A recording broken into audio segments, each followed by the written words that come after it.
ഇതാണ് നമുക്ക് കാച്ചിയ എണ്ണ ഉണ്ടാക്കാനായിട്ട് വേണ്ട സാധനങ്ങൾ. ഇത് കുറച്ചേ ഉള്ളൂ, ഇനി ഒരുപാട് സാധനങ്ങളുണ്ട്. ആദ്യം ഞാൻ കാണിച്ചതാണ് കരിഞ്ജീരകം, പിന്നെ സാദാ ജീരകം, നമ്മൾ വീട്ടിൽ ഉപയോഗിക്കുന്ന സാദാ ജീരകമല്ലേ. ഈ കരിഞ്ജീരകവും ഇത് വേമ്പാടപ്പെട്ടയും കരിഞ്ജീരകവും നമുക്ക് അങ്ങാടിക്കടയിൽ നിന്ന് വാങ്ങിക്കാനായിട്ട് കിട്ടും. ഇത് തുളസിയില, ഇത് നെല്ലിക്ക, പിന്നെ ചെമ്പരത്തിപ്പൂവ് എനിക്ക് കിട്ടിയില്ല, ഇവിടെ അങ്ങനെ കിട്ടാറില്ല, കുറവാണ്. അപ്പം എനിക്ക് വാടിയതാണ് കിട്ടിയത്. പിന്നെ ചെറിയ ഉള്ളിയും കുതിർത്ത ഉലുവയും, പിന്നെ നമ്മുടെ നാടൻ കറിവേപ്പില, പിന്നെ കയ്യോന്നി കിട്ടാനൊക്കെ പാടാണ്. നമ്മുടെ വയലോര പ്രദേശങ്ങളിലൊക്കെ കയ്യോന്നി കാണും. പിന്നെ കറ്റാർ വാഴ നല്ലതാണ്. ഇതെല്ലാം നല്ലതാണ്. കറ്റാർ വാഴയൊക്കെ കിട്ടാൻ പാടാണ്. നട്ട് വളർത്തുന്നത് നല്ലതായിരിക്കും. ഈ എണ്ണ പതിവായിട്ട് ഇടയ്ക്കിടയ്ക്ക് കാച്ചുന്നവർക്ക് കറ്റാർ വാഴ ഒക്കെ വീട്ടിൽ നട്ട് വളർത്തുന്നത്, ഇത് നമുക്ക് വീട്ടിൽ നട്ട് വളർത്താൻ പറ്റിയതൊക്കെ നമ്മൾ വീട്ടിൽ നട്ട് വളർത്തണം. പിന്നെ ഈ വേമ്പാടപ്പട്ടയും കരിഞ്ജീരകവും ജീരകവും ഒഴിച്ച് ബാക്കിയെല്ലാം നമുക്ക് കഴുകി വൃത്തിയാക്കി എടുത്ത് വെച്ച് വെള്ളം തോരാനായിട്ട് വെക്കണം.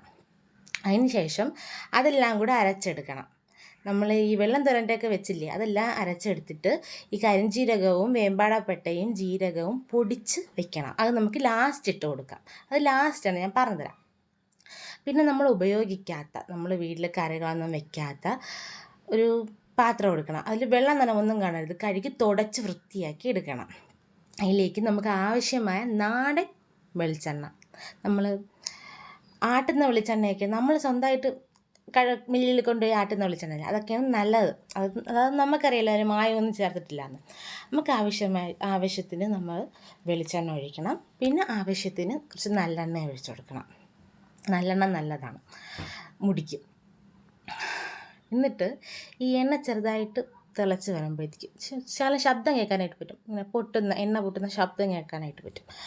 അതിലേക്ക് നമ്മൾ ഈ അരച്ച് വെച്ചിരിക്കുന്നത് നല്ല പേസ്റ്റാക്കി നമ്മൾ അരച്ചെടുക്കണം. അത് നമുക്ക് ഈ തിളച്ച എണ്ണയിലേക്ക് ഇട്ട് കൊടുക്കാം. ഇങ്ങനെ എണ്ണ തിളച്ച് വരുമ്പോഴത്തേക്കും അപ്പം ഈ നമ്മൾ അരച്ച് വെക്കുന്നതിൽ വെള്ളം ചേർക്കാതെ വേണം അരച്ചെടുക്കാനായിട്ട്. കറ്റാർ വാഴ ഇട്ട് വേണം നമ്മൾ അത്. അതിനകത്തുള്ളത് മാത്രമേ എടുക്കാവൂ. പുറത്തുള്ളതൊക്കെ എടുക്കുന്നവരുണ്ട്, ആ പച്ച കളറുണ്ടല്ലോ, എടുക്കുന്നവരുണ്ട്, ഫുള്ളായിട്ട് എടുക്കുന്നവരുണ്ട്. ചിലവർ അതിൻ്റെ ഇത് പുറമേ ഉള്ളത് ചെത്തി, ഇല പോലെ ഇരിക്കുന്ന ആ ഭാഗം ചെത്തി, പച്ച കളറുള്ള ചെത്തി കളഞ്ഞിട്ട് അകത്തുള്ളത് മാത്രമേ എടുക്കാറുള്ളൂ, ജെല്ല് മാത്രമേ എടുക്കാറുള്ളൂ.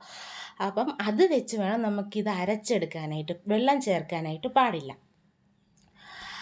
അത് നമ്മൾ ഇട്ട് കൊടുക്കുമ്പോഴത്തേക്കും ആദ്യം നമ്മൾ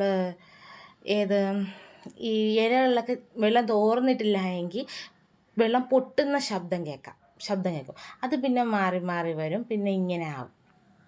ആ പൊട്ടുന്ന ശബ്ദം, ചില വെള്ളം നനവുണ്ടെങ്കിൽ പൊട്ടുന്ന ശബ്ദമൊക്കെ കേൾക്കാം. എണ്ണയിൽ വെള്ളം ഒഴിക്കുമ്പോഴത്തേക്ക് എങ്ങനെ ആ ഒരു ശബ്ദം കേൾക്കാം. പിന്നെ അതൊക്കെ അങ്ങ് മാറി വരും. പിന്നെ നമ്മൾ ഇതിങ്ങനെ ഇളക്കിക്കൊണ്ടേയിരിക്കണം. ഇടയ്ക്കിടയ്ക്കൊന്ന് ഇളക്കിക്കൊണ്ടേയിരിക്കണം. ഇതിൻ്റെ അടുത്ത് തന്നെ നിൽക്കണം. ഒരു 3/4 മണിക്കൂർ നമ്മൾ ഇത് ചെയ്യാനായിട്ട് എടുക്കും. ഈ എണ്ണ കാച്ചാനായിട്ട് ഒരു 3/4 മണിക്കൂറോളം നമുക്ക് എടുക്കും. പിന്നെ എണ്ണ നന്നായിട്ട് തിളച്ച് വരും. ഇങ്ങനെ പതഞ്ഞ് വരും. പതഞ്ഞ് വരുമ്പോഴത്തേക്ക് നല്ല മണമൊക്കെ വരും.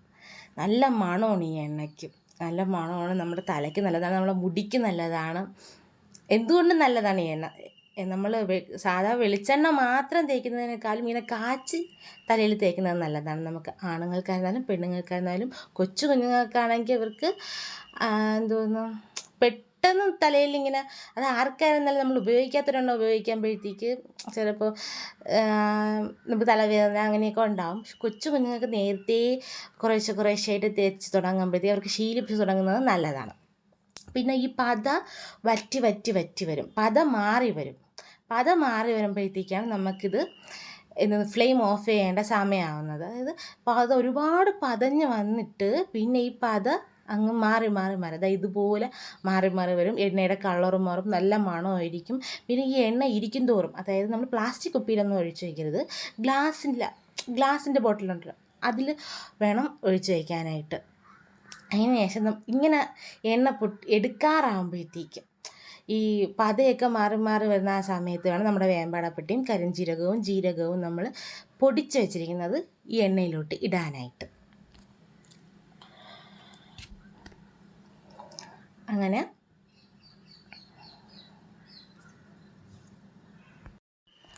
അങ്ങനെ നമ്മുടെ എണ്ണ ഇവിടെ റെഡി ആയിക്കൊണ്ടിരിക്കുകയാണ്. കണ്ട, നന്നായിട്ട് എണ്ണയുടെ കളർ മാറിയത് കണ്ട. അതൊരു പച്ച കളർ പോലത്തെ, കറുപ്പും അല്ല പച്ചയും അല്ല, അതൊരു കളറായി മാറും. അത് നല്ല മണമാണ്. ഈ എണ്ണ കാച്ചുന്ന സമയത്ത് നല്ല മണമാണ് വരുന്നത്.